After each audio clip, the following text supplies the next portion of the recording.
Hello everyone, good morning and again welcome back to my new blog. তাহলে চলো আজ লাঞ্চে এবং সন্ধ্যের টিফিনে কি খেয়েছিলাম তোমাদের সাথে শেয়ার করি।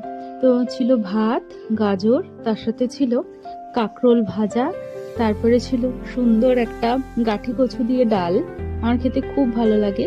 তার সাথে ছিল পাঁপড় ভাজা, সেই আগের দিনের পাঁপড় ভাজাগুলো চাকার মতো দেখতে, চরকি পাঁপড়, আর ছিল খুব সুন্দর একটা নিরামিষ ঘুগনি।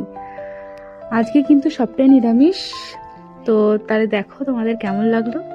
ভালো লাগলে একটা লাইক করে দিও আর কমেন্টে জানিও তোমাদের এই লাঞ্চের থালিটা কেমন লাগলো। আর সন্ধ্যেবেলায় খেয়েছিলাম আমি 1 কাপ দুধ চা, আর সাথে ছিল একটা সুন্দর মিষ্টি বিস্কুট। তার সাথে বোনও খেয়েছিল লিকার চা, আটা দিয়ে করেছিলাম দুটোই, তো লিকার চা আর একটা বিস্কিট। আজকের এই কাপে চা খাওয়ার তোমাদের কারণটা বলি।